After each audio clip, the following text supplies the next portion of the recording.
Thank you. Good to be here. Exciting time, getting ready to start camp.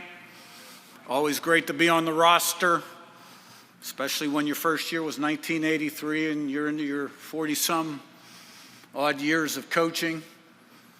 I'd like to thank Tony Petiti for his leadership, Pam Witt and Scott Dolson for their commitment to the Indiana football program. So year one's in the books. 126 years of Indiana football.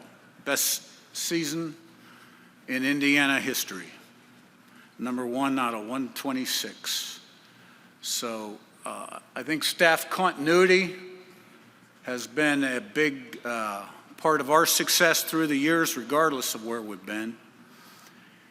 And kudos to them. With the 10-0 start, this staff holds the distinction of being the only staff in NCAA history to start the season 10-0 at two different schools and did it in successive seasons, back to back.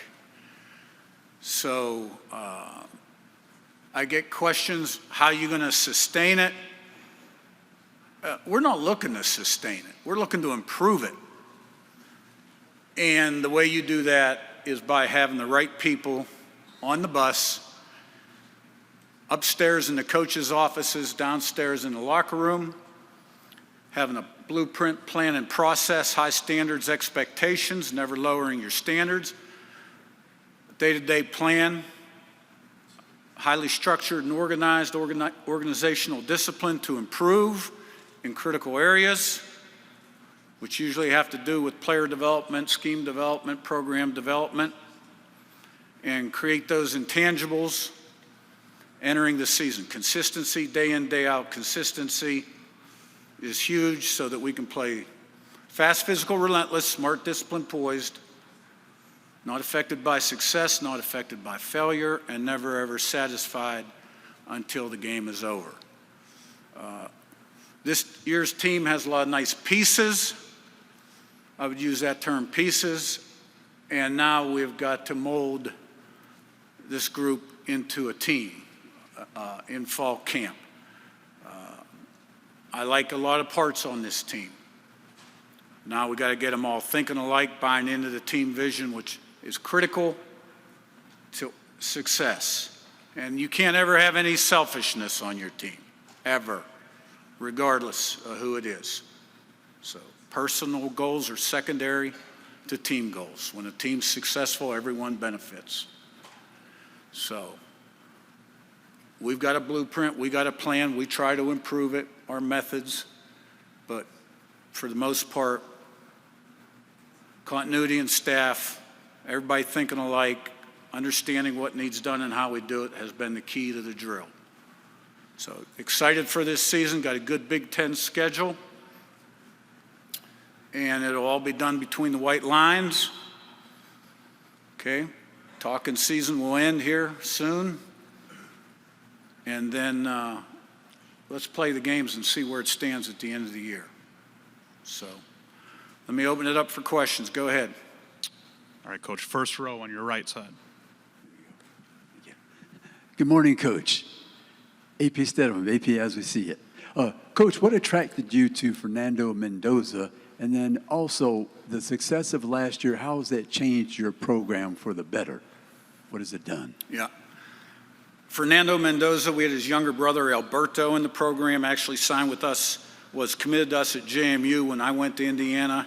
He came to Indiana, so I've been aware of him, watched a lot of his Kel tape once he decided to enter the portal. Saw a quarterback that had played a lot of football, a lot of good football, has size, has mobility, quick release, good arm, can extend plays, smart guy. He's got areas he's got to improve. But I really liked his last 5 days of spring ball. I have a lot of confidence in him, excited to see how he develops. Last year's success, has helped us in so many different ways. It's helped the university fundraising at all levels, academic and athletic. All right, Indiana has the second largest alumni base in America to Texas. So there was a lot of Hoosier pride out there. And obviously, it opened a lot of doors in the recruiting process because the first year we were selling promises, things we had accomplished in the past. Now we put it on the field. So we had better looking athletes walking through the doors. And okay, now that's all done. Last year's done.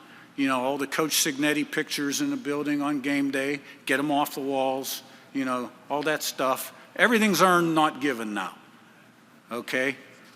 Nothing good in life comes easy. What's cheap won't last. What lasts isn't cheap. All right? You got to pay the price every single day and do it consistently. And when you're good, then you got to have that burning desire to be great.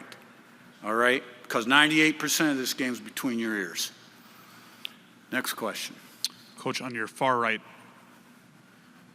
Curt, how you doing? Willie Ramirez with the Associated Press. I spoke with Mikhail earlier. He talked about the standard that you just spoke of, and last year, getting everyone to buy into to what you brought over from James Madison. This year, how much do you rely on those returners, the leaders that have followed you, to sort of help teach that philosophy and teach that standard, and sort of become coaches under the helmet? Yeah, well, you know, it's a top-down approach. Everything starts with me, trickles down to the assistants. They're in charge of their room or their area. All right? You can never have enough good leaders on your football team down in the locker room. There is a small contingent of JMU guys still on this team that's played really good football for a long time, that has the right stuff and leads in a positive way. Those guys are invaluable. But we have other guys on our team that are good leaders. You know, Coogan coming in from Notre Dame.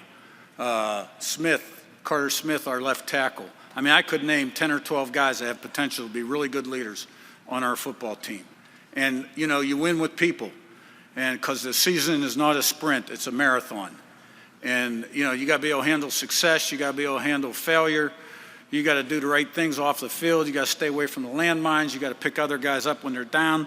But you got to have consistency and performance game in, game out, week in, week out, especially when you're successful, right? You can't have the warm fuzzies, become complacent, begin to hate the things that got you to where you are, all right? That stuff's not hard. Those are things that aren't talked about very much, but to go the distance, those are the things that you've got to thrive and be good at.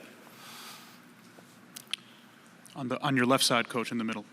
Spencer McLaughlin, Locked On Podcast Network. Coach, you guys recently announced that you canceled a future home and home series with Virginia. Can you talk about what went into that decision and why you think that's in the best interest for your program and the fans?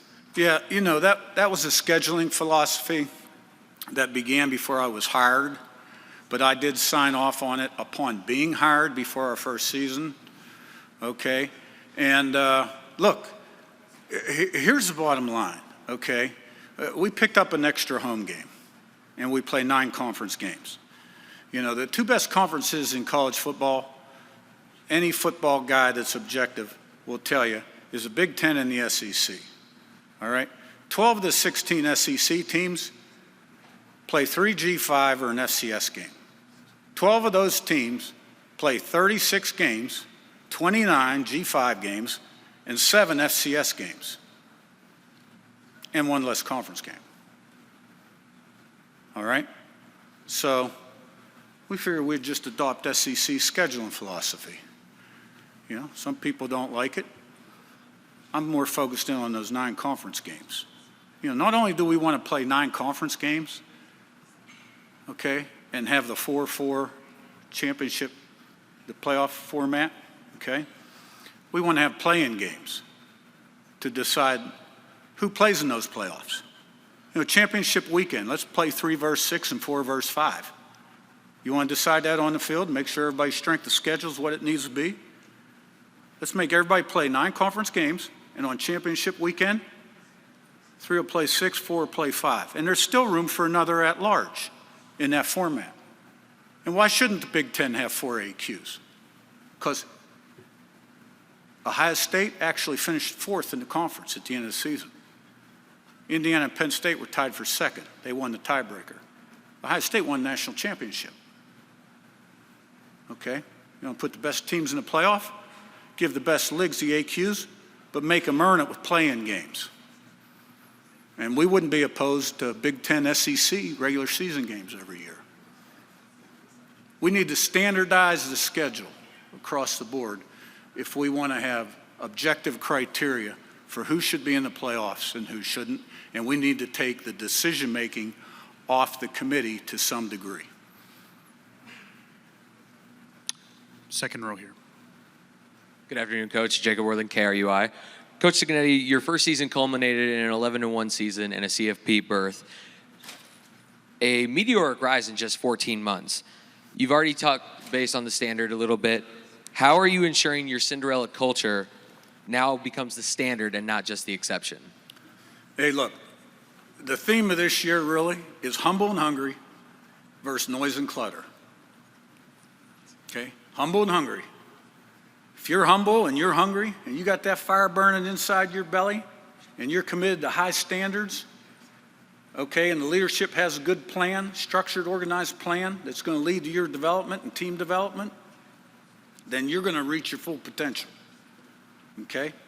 If you're resting on your laurels and you got the warm fuzzies based on what social media is telling you or what you read on social media, okay, and you think it's just going to happen again because it happened before, you ain't going to be a very happy camper when the season's over. My job is to make sure that doesn't happen. Now, I'm really good at a couple things, all right? I know I got to improve in a lot of ways, but I'm really good at keeping the main thing, and being a watchdog for complacency and stomping it out. So when we go to camp, we get ready for that first game, these guys will be thinking like we need them to think. First row on your right side.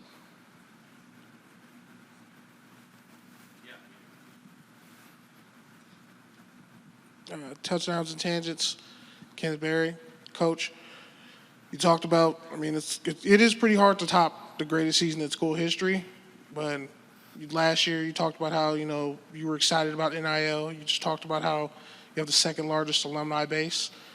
What are some key non-negotiables that you have for NIL budgeting or even just ethics going forward to kind of prevent some of the things you just talked about, like complacency, you know, especially whether it be high school or kids coming out the portal? Well, I think we're talking about two different issues there. On one side, we're talking about player development and becoming the best you can be. And on the other side, we're talking about institutional resources that lead to retention and recruiting. So, you know, our goal is to be the best. This is a great league. There's some schools in this conference that have great tradition for a long, long time and have some incredible resources. My personal goal is that we're in the top third of the conference when it comes to resources in all areas that are critical to program success. Okay? Now, the landscape is still changing as we speak today. You got to be light on your feet and nimble. And at some point, hopefully, down the road, you know, this thing will settle down and we'll have clear rules and regulations on how we operate. Coach, thank you so much for your time. Thank you.